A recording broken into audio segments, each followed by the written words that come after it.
ভেতরে রাখা আছে একটি ছোট্ট টেবিল, যেটার উপরে টানা আছে সাদা কভার, আর উপরে রাখা দুটো মোমবাতি। উষা এসব দেখায় এত ব্যস্ত যে সাগর ভাই কখন গিয়ে সেই মোমবাতি জ্বালিয়েছে টেরও পায়নি। উষার মনে হচ্ছে মোমবাতির শিখায় জ্বলে উঠছে একরাশ নিঃশব্দ উষ্ণতা।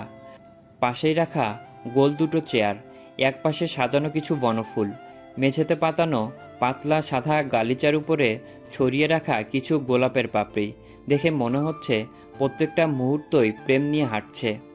নদীর নরম গর্জন আর বাতাসের শাঁসা শব্দ এই রোমাঞ্চকর মুহূর্তের ব্যাকগ্রাউন্ড মিউজিক হয়ে বাজছে। বাঁশের মাথার উপরে টানা কাপড়ের ভাঁজে জমে থাকা হালকা আলো দুজনের চোখে পড়ে মুগ্ধতা ছড়িয়ে দিচ্ছে। উষার মনে হলো এখানেই সময় থেমে আছে, আর প্রেম ধীরে ধীরে নিঃশব্দে গুটিয়ে আসছে তাদের দুজনের মাঝখানে। হ্যাঁ, সাগর উষার মাঝখানে। উষার মুগ্ধ দৃষ্টি যখন চোখ ধাঁধানো সৌন্দর্য দেখতে ব্যস্ত, সাগর তখন নিঃশব্দে উষার পেছনে এসে দাঁড়ায়। তৃষ্ণার্থ দৃষ্টিতে চেয়ে রয় উষার পানে। কলিজাটা বুঝি একেবারে ঠান্ডা হয়েছে। সাগর আলগোছে উষার কোমর জড়িয়ে ধরে, নিজের সাথে মিশিয়ে নেয়, কানের কাছে মুখ নিয়ে ফিসফিসিয়ে বলে, পছন্দ হয়েছে? জানি পছন্দ হয়নি। ছোটন মামা আর তার বন্ধুরা মিলে সাজিয়েছে, আমি ইনস্ট্রাকশন দিয়েছি। যদিও আমার মন মতো হয়নি, তবুও চলে। উষা উৎফুল্ল চিত্তে বলল, অনেক সুন্দর হয়েছে সাগর ভাই, এগুলো আমার জন্য করেছেন? সাগর উষার কাঁধে থুতনি রেখে উষার মুখ পানে তাকায়। হুম, তোর মনে আছে শেষবার কবে আমরা একসাথে এখানে এসেছিলাম? নানু বাড়িতে বেড়াতে এসে এইভাবে সেজে বেরিয়েছিলাম। আপনি প্রথমে আসতে চাননি, আমরাই আসি সবাই মিলে।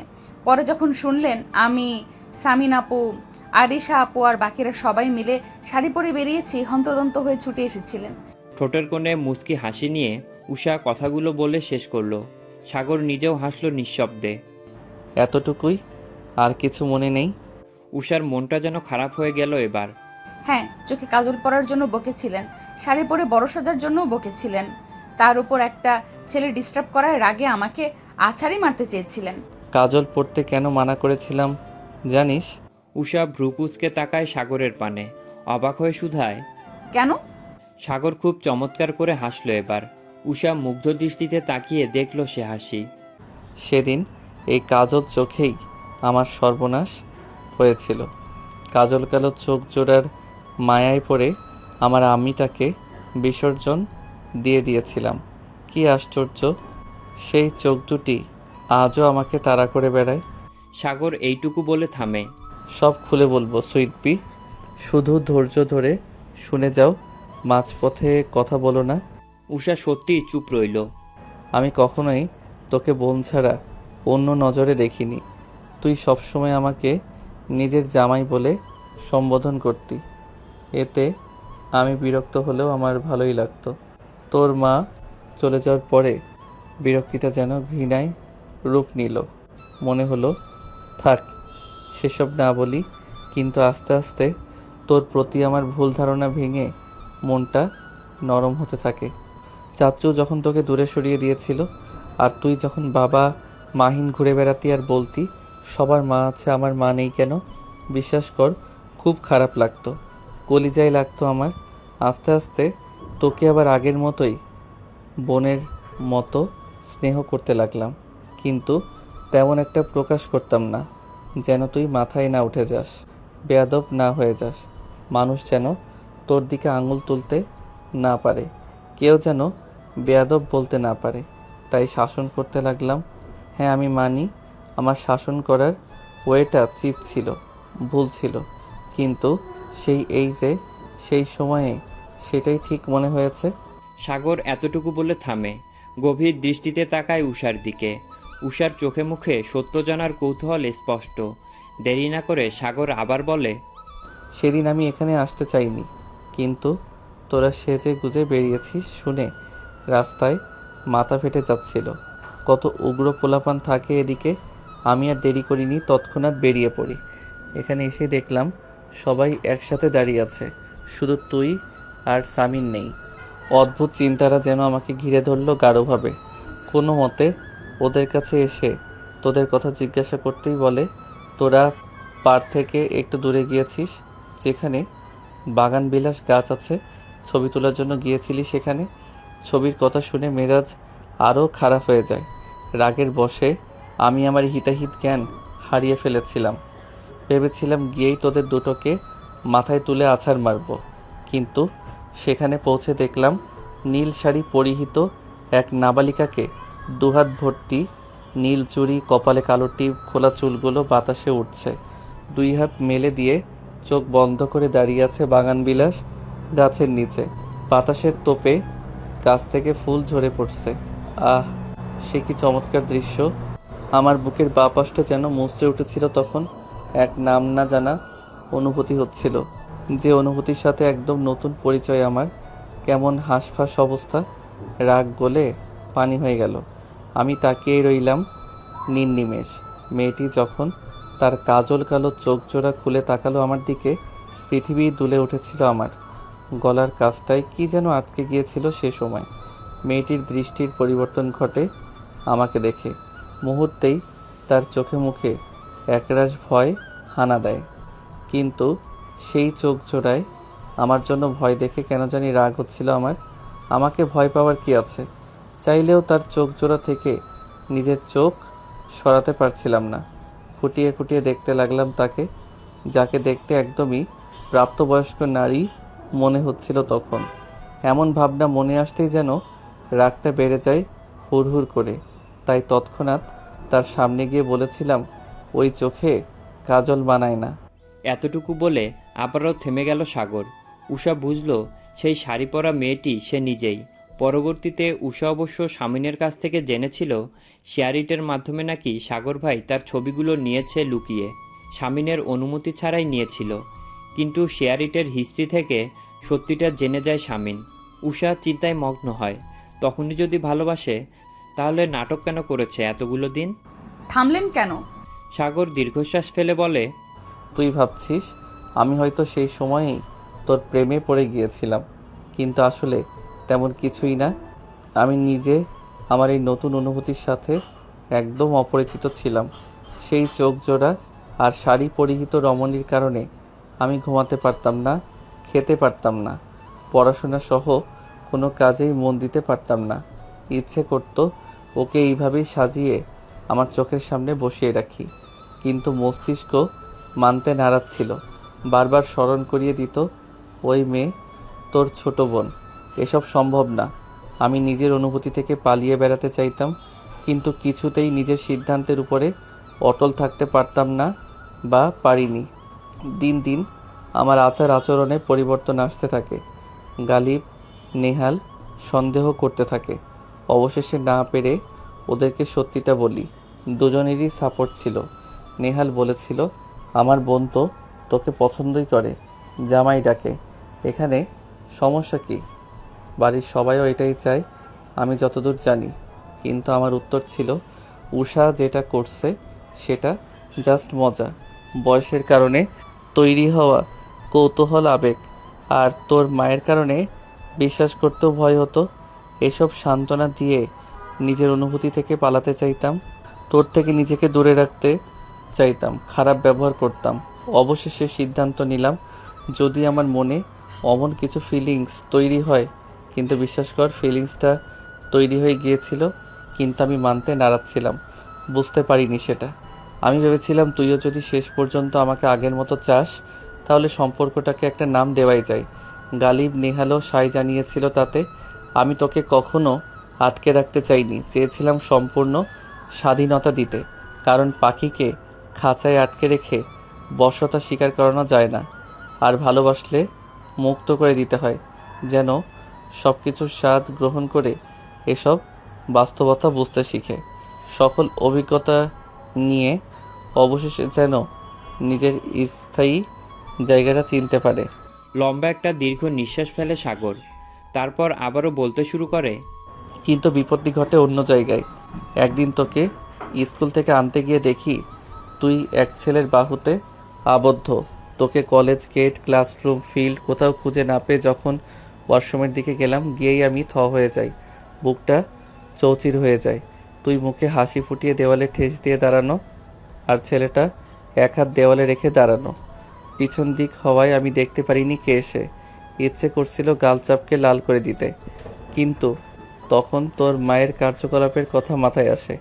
ভেবেই নেই তুই তোর মায়ের মতোই হবি, নয়তো ক্লাস 7-এ পড়া মেয়ে এই ধরনের কর্মকাণ্ড ভাবতেই ঘৃণা লাগছিল।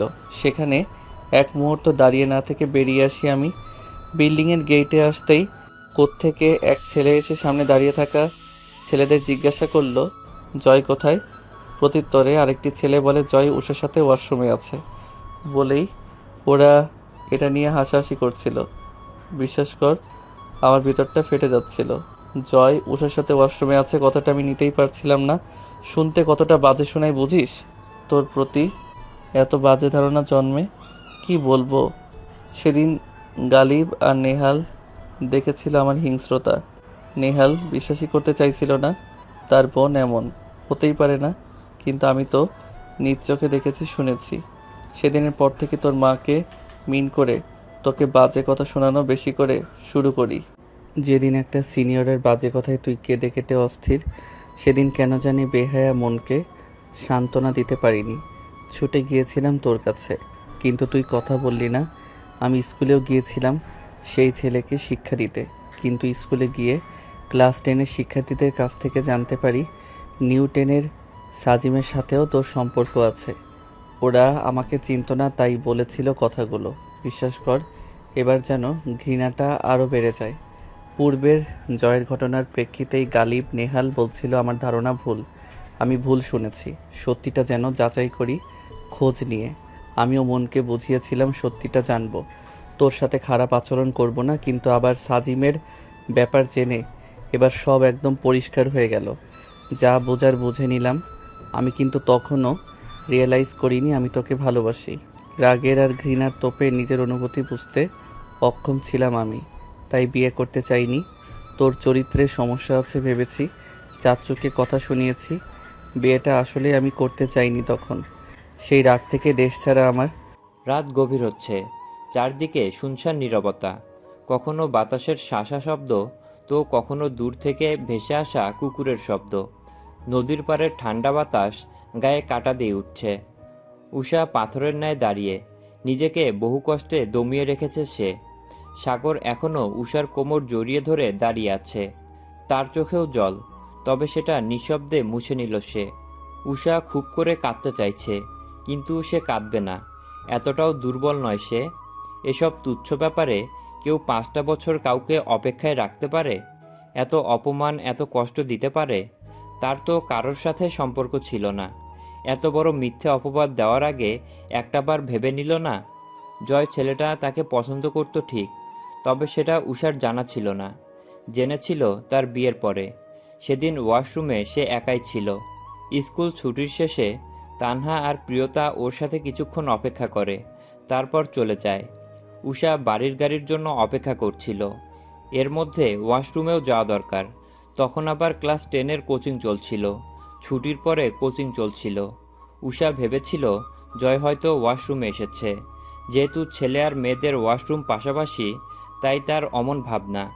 ওয়াশরুমের দরজার কাছে আসতেই জয়ের সাথে ধাক্কা লেগে পড়ে যাচ্ছিল উষা। জয় কোনো মতে এক হাত দেয়ালে আটকে আর এক হাতে উষার বাহু চেপে ধরে দাঁড় করায়। অবশ্য সাথে সাথেই হাত সরিয়ে নিয়েছিল সে। জয় কিছুটা ইতস্ত ভাব নিয়েই উষাকে জিজ্ঞেস করেছিল ঠিক আছে কিনা, ব্যথা ট্যাথা পেল কিনা। উষা কোনো মতে ওষ্ঠে জোরপূর্বক হাসি ফুটিয়ে বলেছিল সে ঠিক আছে।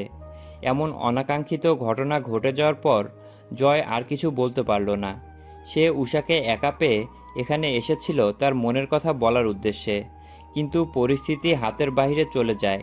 জয়ের বন্ধুরা যেহেতু জানতো ও ওয়াশরুমে গিয়েছে উষার সাথে কথা বলতে, তাই মজা করেই বলেছিল জয় উষার সাথে ওয়াশরুমে আছে। আর সাজিম ছেলেটা উষাকে পছন্দ করত। প্রেম ঘটিত কোনো ব্যাপার ছিল না, পছন্দ তো অনেকেই করত, কিন্তু সাজিম ছেলেটা উল্টাপাল্টা গুজব ছড়াতো শুধু। উষা আশ্চর্য না হয়ে পারে না। সাগর ভাই একথা বিশ্বাস করে নিলেন। পরক্ষণেই ভাবে করবেন নাই বা কেন, মায়ের দিক থেকে যে অঘটন ঘটানো আছে। উষাকে ধ্যানমগ্ন দেখে সাগর তাকে ছেড়ে দেয়, হাত ধরে টেনে আনে টেবিলের সামনে। উষাকে চেয়ারের সাথে বসিয়ে দিয়ে নিজেও পাশে বসে যায়। উষার কাঁধে নিজের মাথাটা এলিয়ে দিয়ে আবারও চোখ বন্ধ করে নেয়। গভীর শ্বাস নিয়ে উষার গায়ের গন্ধ উপভোগ করে। নিজেকে কিছুটা ধাতস্থ করে ফের কিছুটা গম্ভীর স্বরেই বলে, তুই হয়তো ভাবছিস আমি বা কেমন এত সহজে সেসব বানোয়াট কথা বিশ্বাস করে নিয়েছিলাম। কি অদ্ভুত, আসলে পরিস্থিতি তখন এমন ছিল যে কোনটা ভুল আর কোনটা সঠিক সেটা বোঝার ক্ষমতা ছিল না। একে তো তোর মায়ের অমর কাণ্ড মাথায় ঘুরপাক খেত সারাক্ষণ, তারপর আবার নিজের চোখে এসব দেখা এবং শোনা। এখনও কি আপনার তাই মনে হয় আমি আসলেই আমার মায়ের মতন? উষার এহেন কথায় চট করে মাথা তুলে তাকায় সাগর। গভীর দৃষ্টিতে তাকায় উষার দিকে। দুজনের মাঝে দূরত্ব খুবই কম, এতটাই কাছে যে একে অপরের নিঃশ্বাসের শব্দও বুঝি টের পাচ্ছে।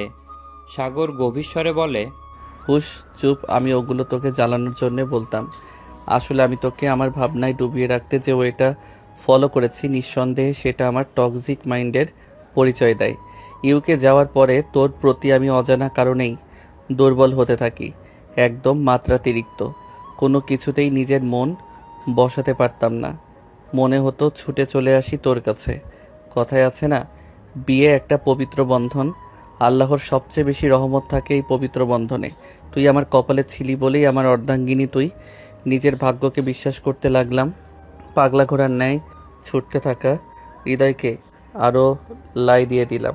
মনে হতো তুই তো আমারই, এত চিন্তার কি আছে। কিন্তু পরক্ষণেই সেসব কথা মনে পড়ে গেলে দোটানায় পড়ে যেতাম। দিন শেষে যদি আমার পরিণতি ও চাচ্চুর মতো হয়, চাচ্চু তো বেঁচে আছে কিন্তু আমি বাঁচতে পারবো না। সিদ্ধান্তহীনতায় ভুগতাম, আমার কি করা উচিত বুঝে পেতাম না। আর সেসব থেকেই বলতাম তোকে ডিভোর্স দিব। কিন্তু নেহাল হাল ছাড়েনি। তার বিশ্বাস তার বোন এমন কাজ করতেই পারে না। অবশেষে সে নিজেই লোক লাগিয়ে খোঁজ খবর নেয়, জয় আর সাজিবের সাথে কথা বলে সত্যতা যাচাই করে। তুই বিশ্বাস করবি না, সত্যটা জানার পরে কতটা খুশি হয়েছিলাম আমি। এই কথাগুলো বলতে গিয়ে সাগরের গলা ধরে আসে। চোখের কোণে উষ্ণ জল ভিড় জমায়। উষা ঘাড় ঘুরিয়ে তাকিয়েছিল সাগরের দিকে, তাই স্পষ্টই সেসব নজরে আসে। সাগর কিছুটা সময় নেয়। উষা ধীর স্বরে বলে, সত্যিটা জানার পরও আমাকে ডিভোর্স দিতে চাইতেন কেন? কেন বলতেন যে আমাকে ডিভোর্স দিয়ে ওখানে বিয়ে করবেন, সেটেল হবেন? আপনি চাইছেনটা কি আসলে? সত্যিই যদি ভালোবাসতেন তাহলে ছাড়ার কথা বা ডিভোর্সের কথা উঠতো কেন? উষার কথায় সাগর কেমন জানি হাসল। বড় রহস্যজনক ঠেকল উষার কাছে। সাগর মুখ বাড়িয়ে সময় নিয়ে গভীর চুমু খায় উষার কপালে। উষা নিশ্চুপ। সে চাইলেও বাধা দিতে পারত, কিন্তু কেন জানি ইচ্ছে করল না। ওই যে বললাম না, নিজের টক্সিক মাইন্ডের জন্য অমন ব্যবহার করা। তোকে হারানোর ভয় ছিল অনেক আমার, তাই আমি চেয়েছি তোকে নিজের মতো করে গড়ে তুলতে, যেন দিন শেষে চাইলেই তুই আমাকে ছেড়ে যেতে না পারিস। কিন্তু সেটা কিভাবে করব ভেবে পেতাম না। এর মধ্যেই শুনি তোকে ডিভোর্স দিব। এই কথা বলার পরে সবাই নানানভাবে তোকে বুঝিয়েছে যে যত যাই হোক স্বামী সংসার করে যেতে হবে, গায়ে ডিভোর্সের ট্যাগ লাগতে দেওয়া যাবে না। ডিভোর্সি নারীদের সমাজে অনেক অপমান আর লাঞ্ছনার শিকার হতে হয়। পরে জানতে পারলাম এসব শুনে তুইও নাকি তখন বলতি, সাগর ভাই যেভাবে চাই আমি সেভাবেই চলবো, কোনো ছেলেদের সাথেও কথা বলবো না, সাগর ভাই যা চায় তাই হবে। আর সেসব শুনে আমিও ভেবে নেই ছোট বাচ্চা তুই, আবেগের বয়স চলে, খুব সহজে আমাকে নিয়ে ভাবতে পারবি। তাই আমি ওই ডিভোর্সের টোটকাই ব্যবহার করলাম। ডিভোর্সের কথা বললে তোর আমাকে হারানোর ভয় হবে, একটা সুন্দর সংসার না হওয়ার আফসোস থাকবে। সবচেয়ে বড় কথা, সমাজের কাছে ডিভোর্স ট্যাগের জন্য সর্বদাই লাঞ্ছিত হতে হবে। তুই নিজের সংসার বাঁচানোর জন্যে হলেও, ডিভোর্সের ট্যাগ না লাগার জন্যে হলেও চাইবি বিয়েটা যেন টিকে। অন্তত এসব নিয়ে ভাবতে গিয়ে তুই না চাইতেও আমাকে নিয়ে ভাববি, আমার ভাবনায় ডুবে থাকবি। আমি চাইতাম তোর মন মস্তিষ্কে সর্বদাই আমার অস্তিত্বের বিচরণ হবে, আমি ছাড়া অন্য কেউ সেখানে স্থান পাবে না।